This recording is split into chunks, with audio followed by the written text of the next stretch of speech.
Hey, everybody out there in YouTube land. It's your boy, Ran the Man, also known as the Randall Dawn all along. Mercenary Man wanted me to do a live stream. He said he was looking forward to it. And I've got a lot to say. I'm going to wait until we get 4 people in here, until we get to get to the meat of the topic. But basically, I talked to my friend Ron a lot. He's a cool guy. He lives in Arizona. He's an audiovisual guy. Toaster Spoon says, "Damn it, Randy. I was just watching the trailer again." Well, there you go. I've watched that trailer like 50 times. Nice timing. All right. Yeah. Yeah, I've watched that trailer like 50 times, Trailer Spoon. And I, for one, loved The Matrix 1 and 2 and 3. And I loved the Animatrix. I thought that was cool. And I watched The Matrix Revisited, the documentary on the making of The Matrix. And they put so much stuff in there. They put so much hard work into it. And I watched the trailer, and it looks like it's going to be all the same delicious jams and jellies that we come to know and love. And, you know, a lot of people are down on part 2 and 3, but here's the thing. Part 2 has, hands down, the greatest car chase of all time. It cannot be denied. There are some crazy things that you can see in The Matrix Reloaded that you cannot see in any other movie today. Like that car, there hasn't been a car chase that reaches that level. And yes, the music was great. During the highway chase scene, some of my favorite techno beats were played by Juno Reactor. Yep. And I loved the Juno Reactor since 1995. Juno Reactor did the music for Mortal Kombat, the movie, the first one. They played their song in between in the reptile fight scene. Yakvo Petrovich Goldyakin says, the Randallbot. The Randallbrot stream? What's Randallbrot? Did you try to spell Randall Dawn and then maybe hit some wrong keys? But yeah, I'm gonna wait until I have 4 people in here to get into the meat of the subject. But yeah, we're talking about the Matrix, Yakvo, and I do have a lot of reactions. What happens if you take the blue and red pill together? Ooh, damn. Damn. That is a supremely interesting idea, Toaster Spoon. I think you came up with a really good idea there. You should try to capitalize on that and, like, you know, make a short or a cartoon out of that or something. Or maybe send it to Lana and Lily Wachowski. Now, again, The Matrix, the original 1990 film, is kind of an anomaly because besides The Matrix, Lana and Lily Wachowski haven't really done all that much. They wrote and directed V for Vendetta. They wrote the movie Assassins with Sylvester Stallone and Antonio Banderas. They actually wrote and directed a movie that's very similar to The Matrix called Bound. The dude says Randaldon. Okay. You know what? I think 3 people are enough to get into the meat of things. So basically, I talk to my friend Ron sometimes, and my friend Ron is really out there in terms of like conspiracy theories and stuff. And he's put this idea to me several times. He said, Randy, how do you know you're not a computer program living in a computer world? And then I got to thinking, well, how would I know if I was living in a computer world? And I thought, well, I would have to take the rules of a computer world that is already existing. You know, the duck on Neo's head in the bathtub is a duck painting Lily Wachowski in one of her videos, a duck on top of a volcano. V for Vendetta is all right, but it's nothing fantastic. The graphic novel is, though. I thought V for Vendetta was amazing. It's definitely the only good movie that guy has made. The Mandelbrot system is a system of equations that, when represented visually, you can zoom in infinitely, and it'll always look the same. Oh, like fractals. Fractals is what you're talking about. Yeah. But yeah, so my friend asked me, how would you know if you were in a computer program? And I would have to pull from what I know about computer programs. Like, if I were living in a video game, like the video games we have today, there would be, like invisible walls. Because, like if you're in Grand Theft Auto, you can't walk infinitely down the beach. There's something that stops you at a point in the game. And sometimes that wall turns you around and points you in the right direction. So, V for Vendetta is awesome. The dude is just being snooty. Yeah, but like that's one of the things that's the characteristic of a video game is you can't go infinitely down the beach. You can't go infinitely down space. You can't go infinitely down water. Eventually, you'll either just hit a wall or you'll turn around. And if I were living in a computer construction, I would have to say that this is a very smartly designed system because obviously there's no invisible walls out there, and I would have to sail off into the ocean to probably find the computer walls, if there were computer walls. But then that also got me thinking of other things. Like, what if our life was like a computer program? Like, what if your life was like Super Mario Brothers 2? Like in Super Mario Brothers 2 and in part 1, there's certain areas where you can warp to different areas. And, there used to be this thing called the Game Genie. And the Game Genie, Yakvo, have you heard of procedural generation? No, I have not, Yakvo. Let me know what that is. The ice wall in Antarctica is hiding DLC behind it. What's DLC? I don't know what that is. What's up, Randy and chat? Mercenary, this one's for you. Because you asked for it, you got it. So yeah. But yeah, so like I thought, what if life was like video games on downloadable content? Yeah, that's cool. Yeah. So I thought to myself, what if life is like a video game? Like, what if there are like power-ups that give you more strength and intelligence? And like, what if there were like doors to other places in the world, kind of like in the Matrix? It means it only generates what you see and interact with. So as you explore further, it'll create it for you, so you never hit a wall. Oh, I did not know that. Procedural generation. That is hella interesting. Yeah, that is. I'd never heard of that, and that sounds pretty damn cool. So yeah, like what if we have power-ups, and then also it's like, what if we have extra lives? I mean, we don't know until we die. Like I've never died, so like there's no telling. Like if I died, could I come back as another life? You don't know. I mean, like some people think that's part of reincarnation. What that is. But and then another thing that I was thinking is, every video game has a Nintendo. Every Nintendo game has a Nintendo console running in it. And here's the thing. There are thousands of Nintendo consoles with thousands of cartridges, Mario 2 and Mario 3. So, the Mario in my video games is not the same Mario as the one on your Nintendo Entertainment System. You see what I'm saying?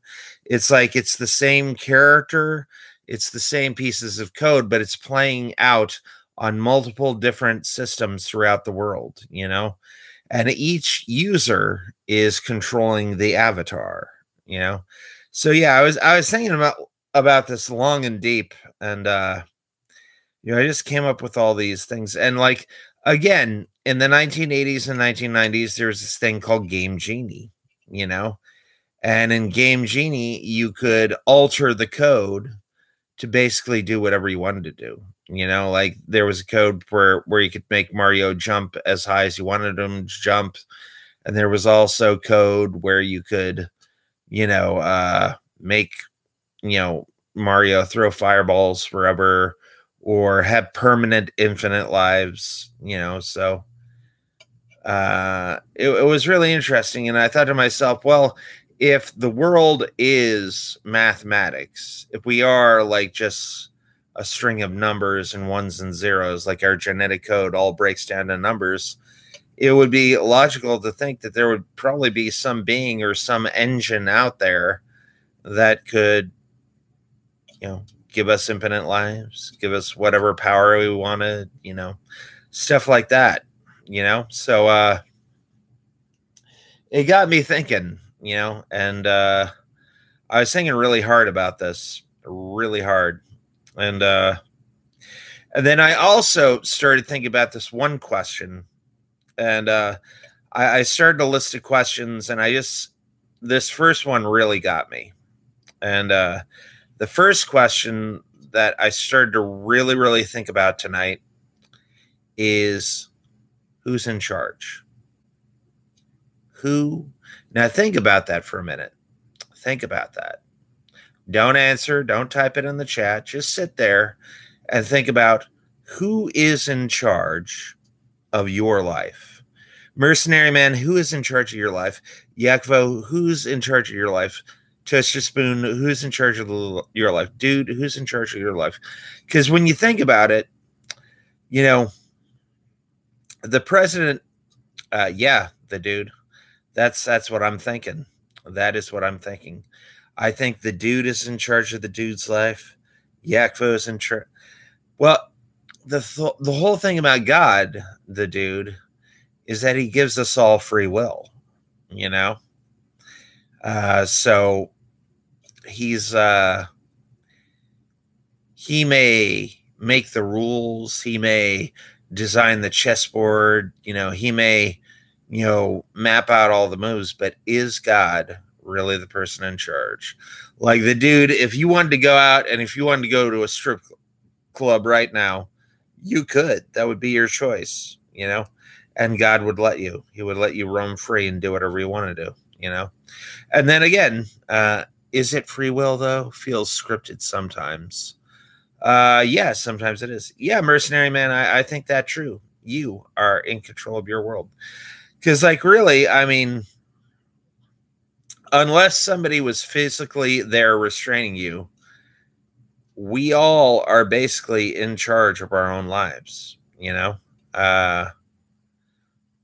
I mean, there is the law, of course. I haven't broken laws, so I don't know if anybody would stop me or not, But yeah, my mom's not in control of my life. Like if I wanted to go somewhere right now, my mom would just, oh, you got enough money? I was like, yeah, Mom. I was like, just go, But the strip club, the stripper is in charge. Yeah, right. You know who's in charge of my world? My freaking wife. Just joshing. But yeah, and I thought of that question. The dude is like, hey-oh! Yeah. But yeah, take my wife, please. I'll take your wife, the dude. Your wife is hot. My life gets put on hold when my wallet is empty. LOL. Yeah. And the dude, that Pennywise costume that your girlfriend was wearing was pretty darn sweet. That was pretty cool. Pretty darn cool. Yeah. But yeah. And then again, there's this guy called Georgios Tsoukalos. And you always know him because he's got like Albert Einstein hair. And he spearheads the Ancient Aliens stuff on Bravo Channel and Discovery Channel, and there's this big like topic about how like aliens, I mean, are the gods. You know how like, the angels are really just aliens from another planet and they engineered stuff. But again, I go back to the Game Genie thing where, like life is basically math and numbers, and we're, the makeup of our cells and stuff are basically mathematical code. And if that presupposition was true, there have to be like entities and people who are, able to reorder that code and change it into whatever they want to be. So they would basically be genies. So I started like Wikipediaing genies and stuff, and I found out a lot of really interesting, really weird stuff, like one of the things is that, some of these creatures might actually be aliens or not aliens. They might be angels or demons. And in Islam, the existence of jinns is serious business. They blame schizophrenia and mental illness on the jinns in the Muslim and Islamic world. And I'm like, oh, that's crazy. Because I've actually read some articles on it. There's tons of schizophrenics and people that claim to be possessed by demons and genies. Although mental illness being caused by demons is nothing new. Back in the olden days, they used to drill holes in people's head to let the demons out, Randy, where were you when the towers got hit? Schizophrenia is perceived differently in different cultures. Do you remember it vividly? Yes, I do remember it vividly. I was in my mom and her ex-husband's house. I woke up. Well, let me tell you what happened the day before, and I might scare you a little bit. So the day before, I was watching David Cross's stand-up special, and I remember David Cross saying, the end of the world will never happen, screw God. And I was like, yeah, the end of the world's probably bullshit. It's probably nothing's going to happen. Nothing's going to happen. Everything's going to be okay for forever. And then I remember I woke up in the morning and I turned on the news and I saw the buildings, and I thought, I was like, oh shit, this is the end of the world. This is the end. And I felt so stupid, I was like, oh damn, maybe the world could end after all, And I kind of like blame myself for it because I watched, David Cross. He was making fun of God, making fun of the end of the world. And then the next day, I turn on TV and God's like, hey, you know what? I can do whatever I want to do. And then later on that day, me and mom went to the Walmart and we bought like 30 gallons of water all in one go. I don't even remember how we got that much in our car. But yeah. But yeah, I do remember it vividly. And I was scared out of my mind, and I kept having dreams of nuke bombs going off, and my room turning into smithereens. 911 was depressing as hell. Time for sure. Scary stuff. I remember watching it at school. Oh, wow. Yeah, I was out of school by then. It was 2001, so I was 21, so 18, 19, 20, 21. I was 3 years out of school after that. But again, that thing scared the hell out of me,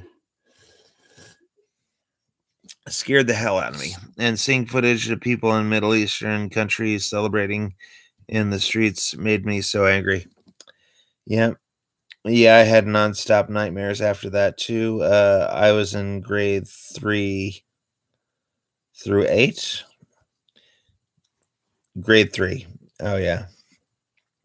Yeah, now Yakvo, you're from Canada, so give me like a Canadian's perspective on 9/11. Maybe we should have started a war in with Randy and David Cross. Sounds like it was their fault. Yep. Yeah. Yeah, I felt pretty stupid after that. Like just the day before, I was like, aha, world's not gonna end. This is dumb. Yeah, and then I woke up and there it was. Yeah. I know I know it's illogical to blame myself, but yeah.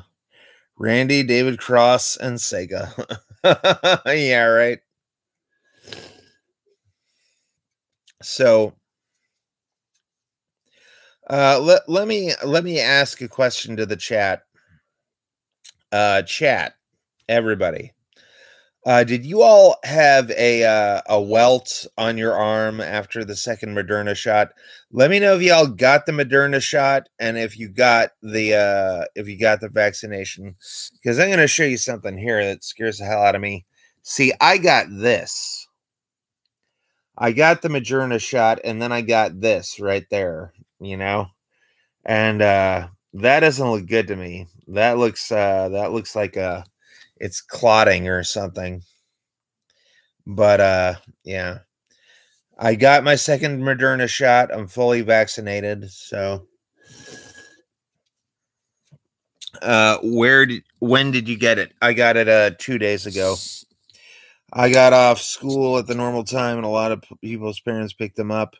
I was just happy I didn't have to ride the bus. I got in and my mom asked if I knew what happened, and yeah. Toaster Spoon says, ouch. Yeah. Oh, that's fine then. It'll go away after a couple of days. Okay. That's what Pierce told me. Yeah. But yeah, it's gonna be a typical stream. I'm gonna go for about an hour. And then, like I said, if I get some like massively good questions, I'll go for longer. But yeah, so yeah. Going back to the mental construct thing, I actually think about that a lot. You know, like how would I know if I was living in a video game? You know, because I don't even think video game characters are conscious of the fact that they are in the video game. I blame Bane. Do you feel like you're in charge? You know, that's what I remember. I love that scene when Bane is talking to what's that guy's name? The guy's talking to that guy and he puts his hand on his shoulder and is like, do you think you're in charge? It's like, I paid you a fortune. And this gives you power over me. This gives you power over me. Thank you for your precious armory, Mr. Wayne. We will need it. Batman.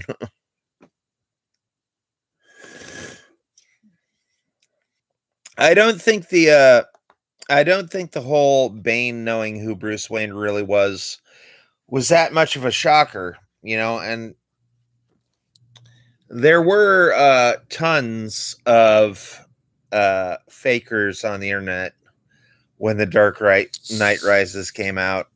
You know, I even read like 20 pages from a supposed script, and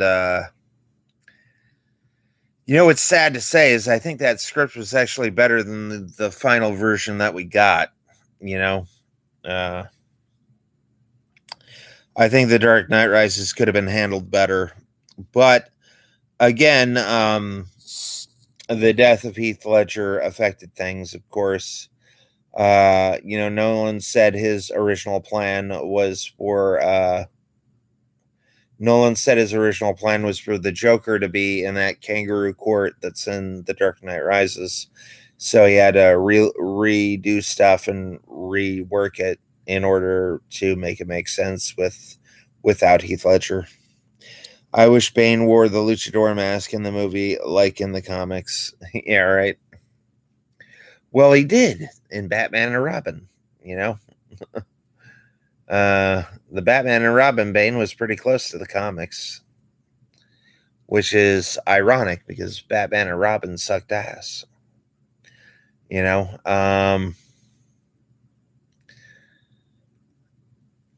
Randy, if you want to watch a somewhat boring movie that has cool effects, the last act is amazing. You should watch *Malignant* on HBO Max. One thing I didn't like about The Rises was the anticlimactic death of Talia. Yeah, I have a theory on the death of Talia al Ghul, Toaster Spoon. Now, here's one of the things. Here's one of the things that you got to keep in mind about Christopher Nolan. Christopher Nolan is legendary from getting good performances from his actors. So when Talia al Ghul died, I don't believe that Talia al Ghul died. I don't. I believe that Talia al Ghul, the character, was a bad actress. And I think Talia al Ghul faked her death and pretended to die. And I think that Talia al Ghul in the Nolan verse is actually alive. She faked her death. You know, maybe some guy came and like scooped her up and brought her away. Like, everybody in Nolan films are tremendous, fantastic actors. But that death that Marion Cotillard did was so dumb and so stupid and so cringy.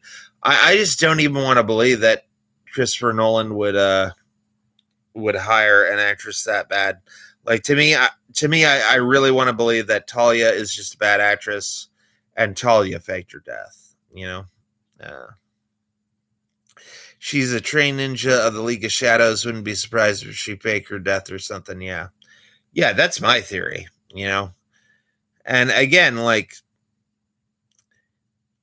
well, one of the things that me and Fears argue about a lot is George Clooney and Batman and Robin. Now, here's the thing. I think George Clooney is a good actor, sensational actor, and he's an Oscar-winning actor. I'm sure he's won the Oscar for something like Oh Brother, Where Art Thou, or Burn After Reading, or one of those movies. But I don't think that Joel Schumacher is an actor's director. And I would really like to see George Clooney take another crack at Batman with a good actor's director, you know, like give him some, you know, get like Martin Scorsese or get like the Coen brothers or get like not David Lynch. I almost said David Lynch. Get David Fincher in there, you know, give George Clooney a director who can get a decent performance out of an actor, you know. I really think that George Clooney got the shaft in that movie. And I think like Batman and Robin was a shitty film for 1,001 reasons. And George Clooney ain't one, you know. One thing I always hated about The Dark Knight is that Wayne Playboy Batman and then Harvey Dent, powerful DA, probably has more than a modest net worth. His one acting Oscar is for Syriana, and they're fighting over Maggie Gyllenhaal. Really? Her? Yeah, I agree. Maggie Gyllenhaal is... I don't want to say anything bad about Maggie Gyllenhaal, but I'll tell you, she ain't no Katie Holmes, you know? Like, here's a bit of trivia for you, Randy. What movie did Katie Holmes do rather than coming back for The Dark Knight? Was it The Gift? I'm thinking it was The Gift. She ain't no Jake. Yeah, right. I don't know the dude. And it was Mad Money. Yeah. You ain't making Mad Money now, are you, Kate? No. Oh, man. Yeah. A movie with Queen Latifah. Everyone needs a friend like Lucius Fox. Yep. Yeah, Lucius Fox, he's like Batman's Q, you know? That's basically what they turned him into. Like, you are the black Q, James Bond Batman Q, you know? Like, he's basically like an African American Q, you know? He's just like Q from James Bond. I'm eating black licorice. Black licorice? Oh, licorice. All right. Didn't know what you meant for there. Yeah. Yep. We are now at the 30-minute mark. We are now halfway over. Or we're halfway started. Could be either or. Damn. Yep. What happened here? I can see my eye in the screen. It's right there. Yeah. This looks like a kung fu movie, right? This is perspective. The size of my fist is like twice the size of my head there. It's a good little I have DLL pickle. I have dill pickle chips. Oh yeah, that is yummy. You know, I got pickle chips in my refrigerator. You're making me hungry, Yakvo. You're making me hungry. Bold snacking going on, it seems. Good evening. We are tonight's Good evening. We are tonight's entertainment. Now tell me, where is Harvey Dent? Does anyone know about him? You know him? Harvey? No. The dude, you ever indulge in chocolate-covered black licorice? A bunch of snacking dudes. I have. I'm a fan of all kinds of licorice. Yep. So there you go. But yeah, so I've been doing a lot of deep thinking, you know, and that whole question, because I try to think of new questions, because, you know, people get stuck in a loop of asking themselves the same old questions. And here's the thing. The best answers are answered because the best question has been asked, you know? And I know there's lots of people who get stuck in a loop, you know, like, why did God do this to me? Why is life so cruel? What's wrong with me? What's wrong with my life? Why am I such a failure? But, you know, like, a lot of people just accept those questions and they just let them replay over and over in their mind. And, you know, not only are these bad questions, but some of them, their initial premise is untrue. You know, just because you failed one time doesn't mean you failed all the time. You know, just because you failed once doesn't make you a failure. It just means you're a person who has failed one time, you know? So I try to ask myself new questions, and I do what's called Q storming. It's just like brainstorming, except with questions. Yeah, and I'm just trying to ask new questions. And that's actually one of my questions is like, what is a new question? You know, and I just thought I'd take this time to just stop, consider the question, and think deeply about something, you know? Because a lot of questions don't get the attention they deserve, you know? And a lot of questions are answered far too quickly. You know, some people answer questions too quickly and, you know, don't really think of, you know, what the outcome will be or what the possible options are. What is the matrix? That's the question. But again, that's an old question. Uh, that is why I like Lord Randall's streams, the deep thoughts and insight. Well, thank you, Pixel Protocol. Or should I call you Pickle Protocol? Yep. So I think a better question would be, Toaster Spoon, is what is better than the Matrix? That's a question, you know. And are some people designed to succeed, or Is it an inherent genetic trait, that some possess and some do not? Because, there's some people who seem like they are genetically and physically different than other people, you know. Recently knighted as Pickle. Sir Pickle. Sir Pickle Protocol. Yeah. But yeah, that's something to think about. Are there genes that actually make you successful? And I'm not talking about Lee 501 genes either, or Wrangler or any of those. But yeah, are there genes that make you successful? And genes are such a tiny microscopic thing. What in those genes makes a person successful? Is it smarts? Is it intelligent? I don't know if that's it, because there are tons of smart and intelligent people out there who are basically wasting their lives away. Is there a gene for will? Is there a gene for desire? Is there a gene for motivation? Is there a gene for willpower? If so, who has it? And if it is an actual thing in our genes, is that something that we can genetically control? Can we manufacture humans with more motivation?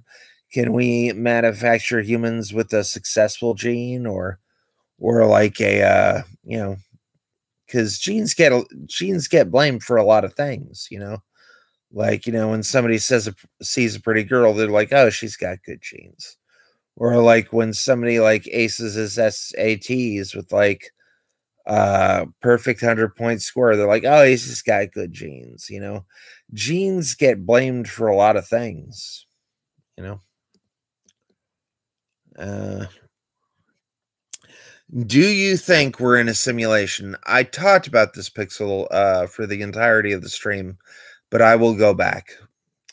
But my friend Ron asked me, Randy, if you were in a simulation, how would you know?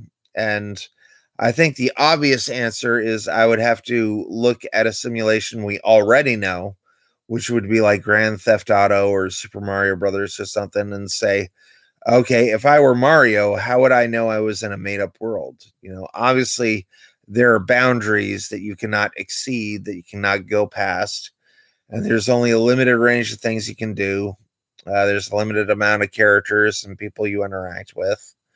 And then Yakvo was talking about procedural generation, how computer programs nowadays can create places, just about before the time you're going into them. So now with today's computer programming, the generation, the world that we occupy could be infinite. So, it wouldn't be like Super Mario Brothers 2 or 1 where, like I can't keep going permanently to the left, otherwise I'll bump into the screen and stuff like that. We can inherit negative thought patterns from our parents, which set us up on a path of success or lack thereof. That girl's genes are tight. Yeah, when somebody is like, do these jeans make me look fat? It's not the jeans, lady. Yeah. My bad. You don't have to run it back. I will watch back what I missed as well. Okay. I stopped wearing jeans because they made my butt look chunky. Yeah. There's even games that do procedural generation that can make an entire worlds just at random moments noticed. That is cool. And like the thing about that is, you think there are actually now entire worlds in computers. I remember the opening of the Tron Legacy remake where Jeff Bridges is talking and he's like, the grid, a digital database of letters and numbers.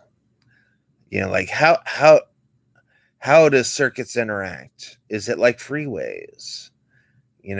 Are the electrons like cycles?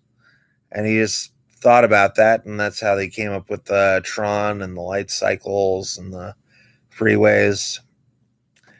And, somebody brought up fractals earlier. I think it was Yakvo.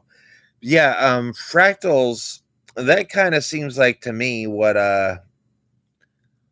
space would be like, because a lot of systems in nature mimic itself. Because if you look at the veins in our body, the veins in our body are a lot like the veins of rivers. Like rivers basically look like veins, and then like veins also look like trees and stuff, the way they offshoot and stuff. And then you have man-made veins, which are like highways and roads and stuff. So it seems like the smaller you get, it seems like there's mirror images. And then maybe cells are just like little planets of their own, and it depends on how much time you zoom in and go in closer to those things. Minecraft is procedurally generated. Oh, really? Sup, Randy? We have our creeks and valleys on the inside. Yep, that is correct, Chicken Wizard. We are at 41:22, so we got 19 more minutes. And as I say, as always, I'm going to do my Scouts Honor thing again. If y'all ask a question, and it's not a trolley question and not designed to get me angry, I swear I will answer it to the best of my ability. And sometimes even if they are trolley questions, I'll answer them. Someone asked me, or someone said, I challenge you to get a job. I don't really think I need a job. I think that would be a hassle. And there are people who say, well, Randy, you're taking from our fellow Americans. You are taking taxes away from people who need it. And I'm like, oh, yes. Yes, I will say that I am. Yes, I concede that. And I thank you for your 0.00001% of a fraction of a cent. Thank you, sir. I appreciate that. What do you have going on the rest of this weekend? I might go to a Celtic festival tomorrow. I went to one today with my friend Mike. I challenge you to exist and be creative. They're fixed. You're already on the way. Sir Pickle Protocol has set me on the path to creativity. Thank you, Sir Pixel. Yeah. But yeah, again, I don't think jobs are for me. I don't think I do not desire one. I mean, there are jobs that would be cool to have, but I don't feel like I'm in a place in my life where I could wake up and clock in a 9-to-5 job every morning. I don't think I could do that. And somebody said, Randy, you're lazy as fuck. And I was like, initially I was angry at that, and I started arguing with this guy, but I thought to myself, well, you know what? He's kind of right. I am a little bit lazy. I do a lot of stuff during the day, creative stuff, and and I guess I am lazy. Yeah, I'll admit it. But again, I don't need a job. I don't have to have one. And there's no law in life that says thou shalt have a job and go to it and do it every day. And again, in September, my mom says not to talk about my finances with people, but in September I made $120. And this guy was like, oh, you only make $8 a week. I was like, excuse me, sir, I make way more than $8 a week. I make about $30 a week. So, but yeah, like a job isn't something that I really desire. I would rather sit at home and be creative all day and pump out content for you fine people. Killing it. Hell yeah. Better than $0. Exactly, Pixel. And here's another thing. I'm making Social Security, but everything on top of that is like a cherry, you know? So it's like a little cherry on top, you know? I'm getting this for free, and then however much I make on that.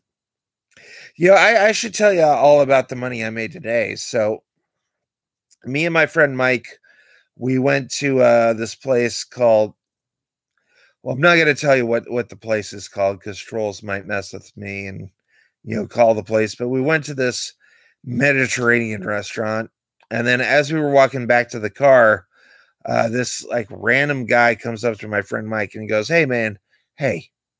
And Mike's like, "What?" I goes, "Hey man, you like Trump?" And I go, and Mike goes, "Yeah, I like Trump. Why?" She goes, "Oh man, I like Trump too." So I said, "You like Trump?" And he goes, "Yeah, man, I love Trump." And I was like, "Hold on 1 second. I got something for you." So I go to the car, I go and I bring out my little bag of tricks, and then I pulled out this gold foiled Trump playing cards. And I showed him to him at first, I just showed him the box, and I was like, "I don't know what that is, man. Get the hell out of here with that." And I go, "No, look." So I opened it up and I gave him one of the playing cards, and he was like, "Oh my God, Amy, come on, Amy, come over here and look at this girl. Amy, come on. Oh, Amy." And his girlfriend just was not having it. And by the way, this was a white dude. He was talking ghetto slang, but he was a white dude. And he's like, Amy, check out these cards, girl. Come on, take a look at these cards." And then finally he had to go over to her. She was on her phone, by the way. He goes over to her and he literally like sticks it in her face. And she takes it and she goes like, "Oh my God." She's like, "How many do you have of these?" And I got the whole deck.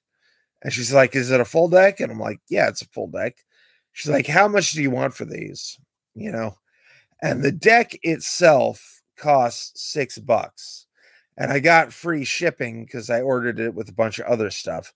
So the Trump cards were literally $6, but I said, "I'll give it to you for 12. So if you want to give me $12, I will give you the entire." I didn't tell him where I got them from or what the shit. Well, I did tell him where I got it from, but I didn't tell him how much it was. But yeah, I made about $6 off of that. And the cool thing about the Trump cards is that the Trump cards are waterproof. One of the main problems that I have with, doing card tricks for people is typically I do tricks in bars where the tables are wet and they have tons of condensation on them. And if you put normal cards down on a wet table, the condensation will warp and crease them, and then you can't use those cards anymore. But the Trump cards I have are actually gold foil. They're waterproof. You could submerge them underwater for a week and it wouldn't do anything to them. And they're very flexible and they're very slippery. So they're easy to deal. They're easy to do tricks with. So, yeah. And so I showed them the cards. And then again, they gave me a free Red Bull. And so that was cool, Making that money on magic has to feel good too. Something you love doing. Yeah. Laugh my ass off. Righteous bucks. You can do card tricks underwater now. Yeah. Yeah. If I wanted to, I could. Yeah. I have a few other waterproof decks, but the cards are very slick, And I actually gave the cards to her, and she started messing around with them, and they all fell down on the floor. And she's like, "Oh my God, I can't believe that just happened." And I was like, "Don't worry, that's just part of the floor show. You were just checking to see if gravity works. Apparently, it's still working. You know, uh,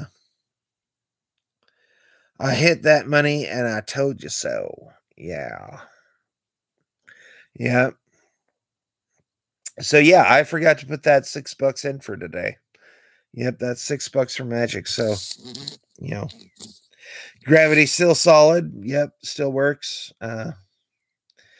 So I forgot to put that $6 in my ledger. So let me just open my money made from Magic ledger. Money made. Here we go. And again, the cards online are $6, but I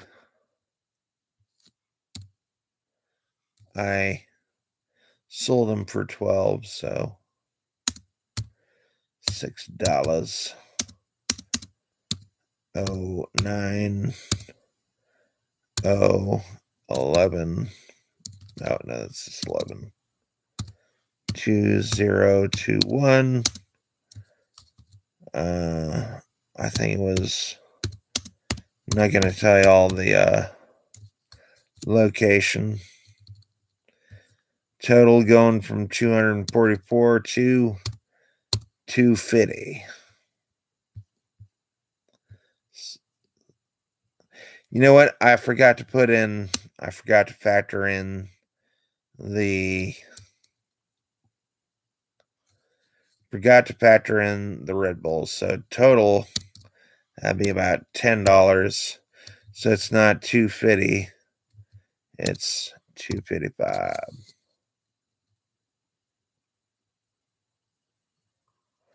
No, actually it'd be 254. Because 244 plus 10 is 254. All right. Bam, save. There we go. I am logged in. There we go. Can you do spoon bending tricks? I do not typically do spoon bending tricks, but I know how it's done.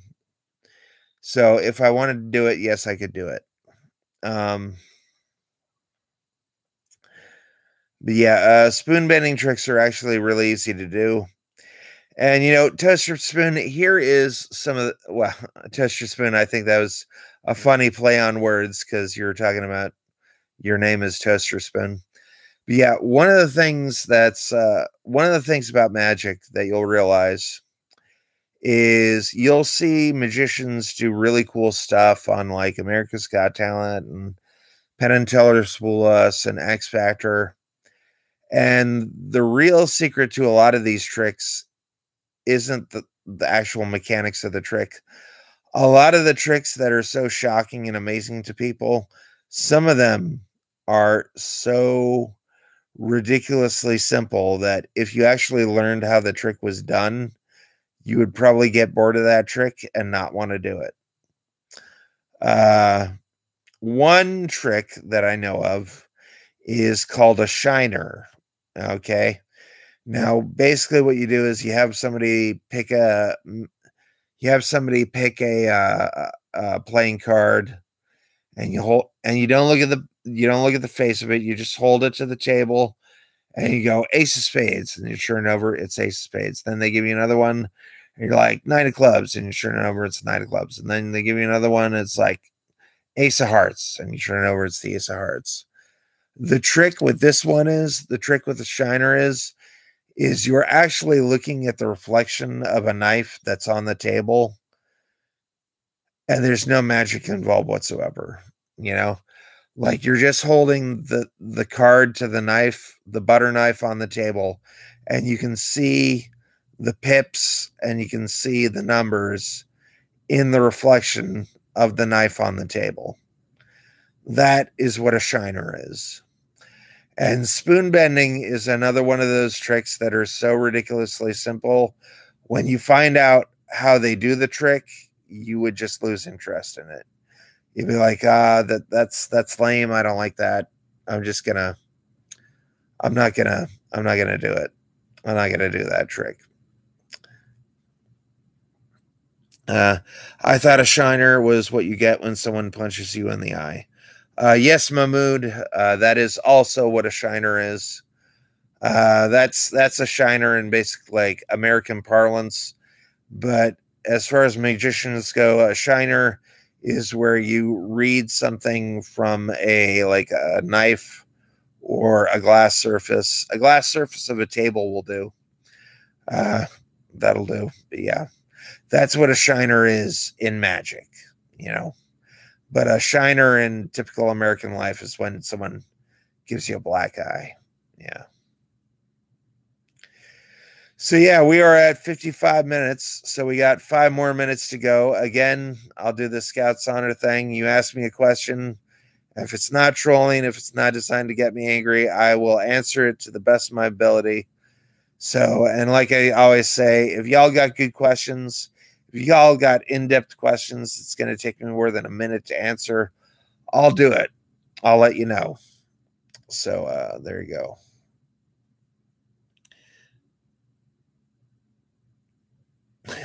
No. No, Mahmood, you were hilarious. You were hilarious. Yeah. Yeah. Look up Shiner and Magic in the same Google search, and all will be revealed. That'll tell you everything. Like I said, I do get a lot of magic tricks off of YouTube, but theory on Matrix 4, plot, characters, and stuff. All right, Chester Spoon. And actually, I wanted to talk a lot about the Matrix today. So, Chester Spoon, you might have bought yourself 10 more minutes of screen time. So, here is the thing that I think is going to sink the Matrix if they do it. If they go totally woke like they did with Terminator 6, or if they rehash the same old, like they did with The Force Awakens. I think if they veer in either of those directions, they are sunk, and we will not see a Matrix 5 for a long time. And you know, a lot of people consider The Force Awakens to be a woke movie. I do not. And a lot of people say Rey is a Mary Sue because she is, you know, she's good at everything. But here's the thing. I don't believe Rey is a Mary Sue. I just believe she is really naturally strong with the Force, you know. I think there's some people who are natural at things like, you know, talking to women. There's some people who are naturals at like picking stock market picks. There's some people who are naturals at playing video games. I think Rey is just a natural at the Force, you know. She's just so strong with the Force that she can pick skills up without even having to think about them. So I do not consider The Force Awakens to be a woke movie. But I do consider The Force Awakens to be a very unoriginal movie. It's just a retread and rehash of what came before it. It's just a retread and retrash of A New Hope. And then Terminator 6 was just like woke as shit. And I think if the Matrix Resurrections veers in either of those directions, I think they will crash and burn, and I think they will stall out, and I think they will go the way of the dinosaur. You know, I really do. What are you doing the behind the scenes preview? I'm really looking forward to that. Yeah, I'm looking forward to it too. I'm not doing a behind the scenes preview. I'm just talking about or will I do a behind the scenes preview? Maybe. But yeah, so my theory on the Matrix plot, I have 2 theories. First theory, I think the first theory is that in Matrix 1, 2, and 3, we find out that Neo is actually the 6th iteration of the One. And I think old Neo could be dead and gone, and this new Neo could be the 7th iteration of the One. So, and that's why, you know, Morpheus is all young in the trailer. And, you know, I think, you know, this Neo might not be the Neo we know. I think this might be the new Neo, you know, the Neo's replacement. And so that's one of my theories. And then my other theory is we never saw Neo definitively die. Like in the Matrix, we saw Neo enter Smith and Smith explodes. And then in the real world, we basically saw Neo like being lowered to ground by machines, but nowhere did we explicitly learn that that said, "Oh, Neo died. He's dead. He's dead and gone. He's not around anymore." Nowhere in the Matrix Revolutions did anybody say, "Oh, Neo's dead. He's not around anymore." So I think that they might have patched Neo up. And I think this new Matrix could be subservient to this Neo. Or I have a third possibility. I think that Neo may have infested Agent Smith, and that Agent Smith might be the new Neo right now. Because if you look in one scene, Neo's looking into the mirror, and for a split second, we basically see an old Agent Smith. So Neo could be Neo, the seventh iteration. Neo could be the old Neo who actually never died. We never saw Neo die. We never saw like his heartbeat go flatline. Or 3, Neo could be infesting Smith, and Smith could be the latest iteration of Neo. I think we get to see our Neo because there's a shot of Neo and the machine's looking up and he has messed up eyes. Yeah, so that is it's possible. Keanu Reeves doing a Hugo Weaving impression. Yep. Okay, I need that. But there are so many new things and new elements in the trailer that I don't think it's going to be a rehash. I think there are going to be references to the old Matrixes, but I don't believe it's going to be a rehash. Like I said, I think there's going to be a lot of references, but like Neo having a therapist is new. Neo, taking the blue pill all the time is new. It seems like in this movie, Neo's going to be spending a lot of time in the new Matrix.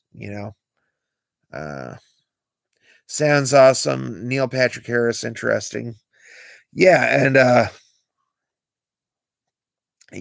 and by the way, this isn't spoilers because you're going to be seeing him in the commercials, but actually I'm not going to say. But there are people from the Matrix Reloaded and the Matrix Revolutions that are going to show up in this new one. So, yeah. There's a shot where the OG movie is playing on a screen. Yeah, and I did see that. And I think that's very interesting. So, yeah. So we are down to 103. I'm going to go to 105. So we got about a minute left. So yeah, I was a big fan of all the Matrixes. Again, I said this once, I'll say it again. The second movie has one of the greatest car chases of all time. Like there's some things that happen in that car chase that are off the wall, off the chain, off the hook. Timmy MC is here. She says, "Hi, Lord Randall." Yeah, and then also in the Matrix Revolutions, I mean, you got to give it up for the scope and scale of that movie. Like they really went all out and they really went for broke on those war scenes with all the machines breaking through the top of the Zion. I would like to clarify that I am not transgender. Yeah. Praise the Lord. Thank you. Do you think Lawrence Fishburne is jealous he didn't get asked back? Yeah, I do. Yakvo, yeah, I do. Because he said that, and I did see an interview with him, and he said that they didn't ask him. He said they didn't ask him, and he was very disappointed, but he says he is not bitter. And he said that he hopes that the movies are really fantastic, great movies. And now we are at 1:05. So my voice is cracking. Typically I have lots of energy at the end of these streams, or, keep carrying on going on. But I hope they have good reason to recast him, because they have the de-aging tech to make him look younger. That is true. That is true. But one of the things that Bill Pope said about the Wachowskis, Bill Pope is the cinematographer for The Matrix 1, 2, and 3. He was also the cinematographer on Army of Darkness and Spider-Man 1 and 2. He said that after The Matrix 1, the Wachowskis watched an interview with the guy who made Stanley Kubrick. He said the Wachowskis watched an interview with Stanley Kubrick where they said, where Kubrick said, "Oh, you really got to do 60 takes to, get the best out of your actors."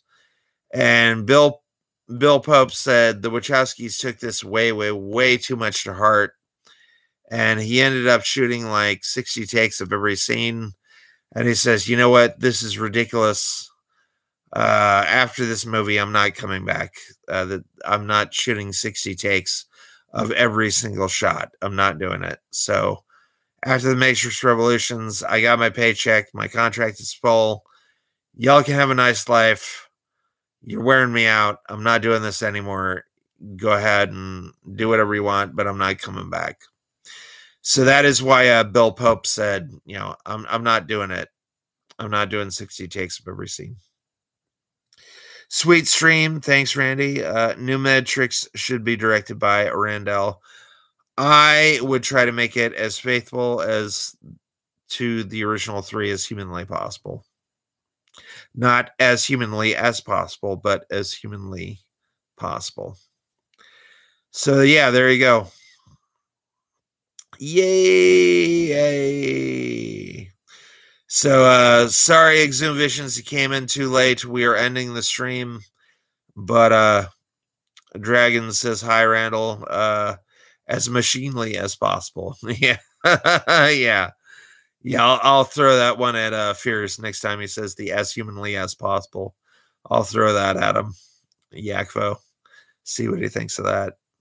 So my name's Randy Brown. The closest thing we have to the deal, 1.1. Yep. So I will talk to you all later. Thank you all for dropping by. I'm really hella tired, so I think I'm going to conk out. Plus, I may have that Celtic festival in the morning if Mom changes her mind. So my name is Randy Brown for Cameo Man 2021 and the Mirror Magic, and I will see you later, alligator. All right, bye.